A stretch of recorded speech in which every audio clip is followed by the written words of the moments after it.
Transat Beckerli, toutes les portes sont ouvertes pour Thibaut, hein. Il est prêt, le bateau il le connaît par cœur, le bateau est optimisé. Bon, on disait la même chose l'année dernière sur la Transat Jacques Vabre, et puis d'une deuxième place, on est passé 4e avec un arrêt au stand aux îles du Cap-Vert, donc il y a toujours un risque mécanique. C'est quand même une course qui est compliquée. Il y a en fait une route d'est vers l'ouest où il faut affronter parfois plusieurs fronts, plusieurs dépressions, beaucoup de près. Donc le bateau tape beaucoup. Il y a des risques de croiser des mammifères marins. Hein, je me souviens de la Québec-Saint-Malo notamment de 2008 où on avait percuté une baleine, ce qui nous avait fallu terminer la course sans safran. Donc bon, là il a 2 safrans sur son bateau. Mais bon, on a bien vu à la Transat Jacques Vabre qu'avec un seul safran c'est compliqué. Voilà, il y a aussi plusieurs routes stratégiques à choisir, le nord, le sud.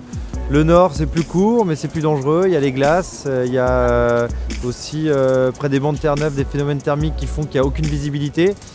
Je l'ai vécu sur le convoyage de la Québec-Saint-Malo, tu as de la brume à couper au couteau.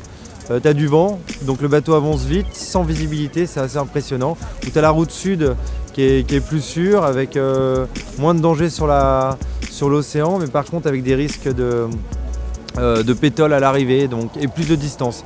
Donc il faut essayer de trouver un chemin intéressant. Je crois que la première édition c'était en 1960, donc il y a des grands noms de la voile qui l'ont fait. Hein. On pense bien sûr à la victoire de Tabarly de je ne sais plus quelle année. Où personne ne savait où il est arrivé en grand vainqueur à l'arrivée. Donc là oui, c'est New York l'arrivée. D'ailleurs je pense que je vais aller le voir quand même pour l'accueillir parce que c'est quand même une destination sympa. Maintenant Thibaut quand même a vraiment de l'expérience et il sait ce qu'il fait. Maintenant je sais très bien qu'il va être pied au plancher dès le début tout en étant sérieux dans ses manœuvres, décomposer ses manœuvres tranquillement pour éviter la casse bête quoi, parce que parfois t'as vite fait de déchirer une voile parce que tu prends pas soin et tu fais mal ta manœuvre. J'espère pas le voir sur le podium, j'espère vraiment qu'il va gagner cette Transat Beckerli.